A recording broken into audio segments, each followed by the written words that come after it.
वर्ग 7 क्लास के प्यारे प्यारे बच्चों, आज हम लोग अपने हिंदी पाठ्य पुस्तक का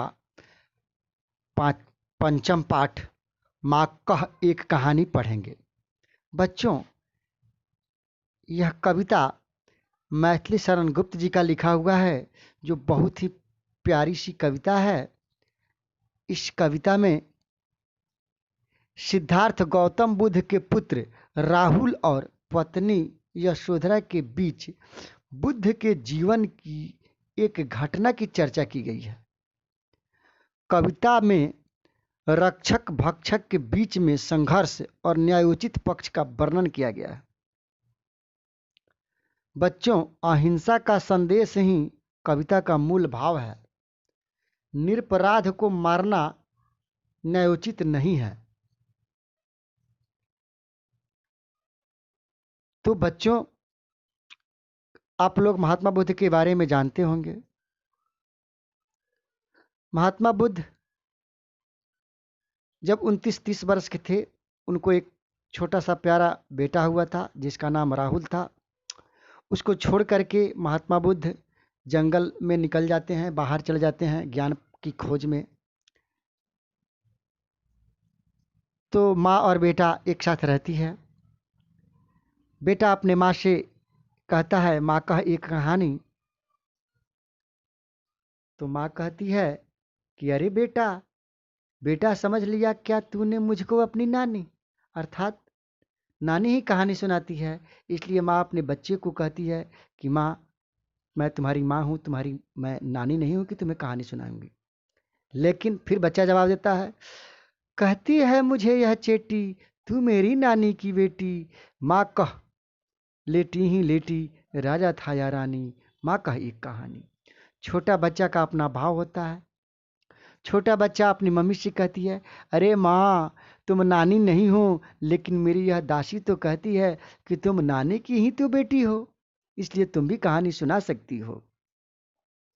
अब देखिए माँ क्या कहती है, अरे तू है हठी मानधन मेरे, सुन उपवन में बड़े सवेरे, तात भ्रमण करते थे तेरे, जहां सिर भी मनमानी, जहां सिर भी मनमानी। हाँ माँ, यही कहानी।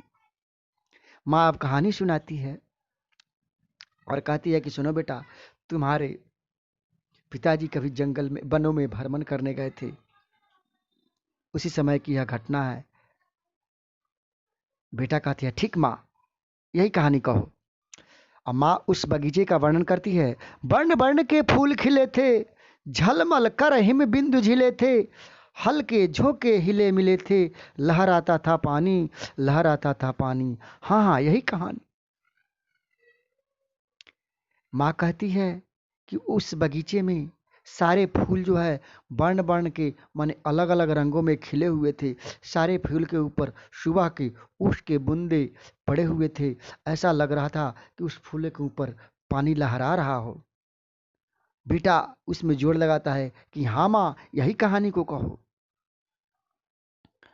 आगे बगीचे का और वर्णन होता है। गाते थे खग कल कल स्वर से, सहसा एक हंस ऊपर से गिरा बुद्ध होकर खरसर से, हुई पक्ष की हानि, हुई पक्ष की हानि। करुणा भरी कहानी। उसी समय की एक घटना है कि एक हंस तीर से बिधा हुआ आकर गिरता है और उसकी एक पंख जो होता है वह घायल हो गया रहता है। बच्चा कहता है, माँ यह तो बहुत करुणा भरी कहानी लग रही है।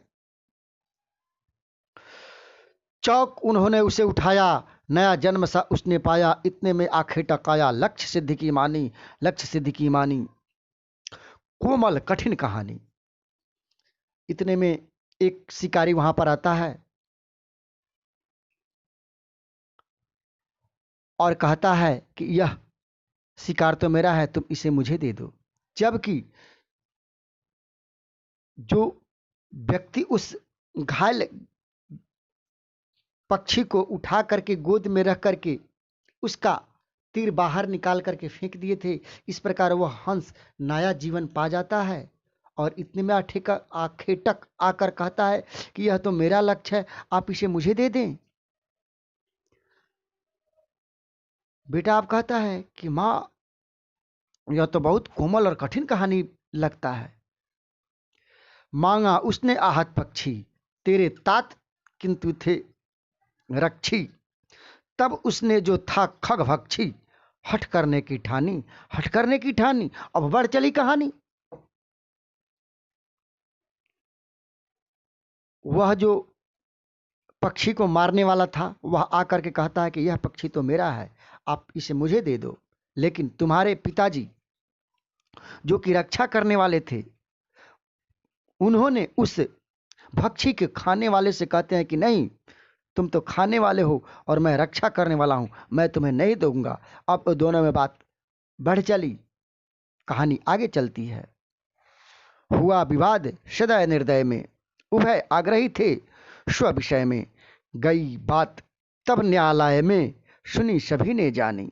अर्थात अब सदय में अर्थात अच्छे दिल में और निर्दय में अर्थात बुरे दिल में यह मतभेद उत्पन्न होता है। बात न्यायालय तक पहुंचती है, बात न्यायालय में चली जाती है। अब वहां पर इस कहानी का व्यापक अर्थ निकलने लगा। अब यहां पे माँ जो है बेटे से ही कहती है, राहुल तू निर्णय कर इसका, न्याय पक्ष लेता है किसका। मां मेरी क्या बानी, मैं सुन रहा कहानी। छोटा बच्चा भी अपने कर्तव्य से विमुख होना चाह रहा है, क्योंकि जब मां पूछते हैं कि बेटा राहुल तू ही निर्णय कर कि यह किसका पक्ष लेता है,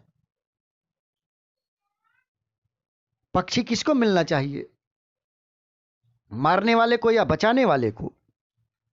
बेटा अपना पल्ला झाड़ लेता है, कहता है कि मैं तो नहीं बता पाऊंगा। फिर मां कहती है, कोई निरपराध को मारे तो क्या अन्न उसे न उबारे, रक्षक पर भक्षक को बारे, न्याय दया का दानी, न्याय दया का दानी, तूने गुनी कहानी। अंत में मां बताती है कि कोई निरपराध को मारता है और कोई व्यक्ति उस निरपराध को बचाता है, तो बचाने वाला मारने वाला से बड़ा होता है। इसलिए न्याय दया का दानी होता है। बच्चों, उसकी मां बच्चे से पूछती है कि क्या तुमने इस कहानी को गुना, गुनने का मतलब होता है इससे तुमने क्या शिक्षा लिया, तुमने इससे कुछ गुण ग्रहण किया कि नहीं किया। बच्चा ग्रहण करता है, क्योंकि न्याय दया का दानी होता है। तो बच्चों, इस कविता के माध्यम से हम लोगों ने अहिंसा, प्रेम और न्याय का मूल्य सीखा है। मैथिली शरण गुप्त जी के द्वारा यह कहानी बहुत ही रोचक और बड़ा ही दिल को छूने वाला है। बच्चों, आप भी इस कहानी को कंठाग्र करेंगे और इसका अभ्यास बनाएंगे। कवि का परिचय भी आप पढ़ लेंगे। मैथिली शरण गुप्त खड़ी बोली के प्रसिद्ध कवि हैं। ये भी बचपन से ही कहानी लिखना शुरू किए थे। इनका जन्म भी 3 अगस्त 1885 को झांसी में हुआ था।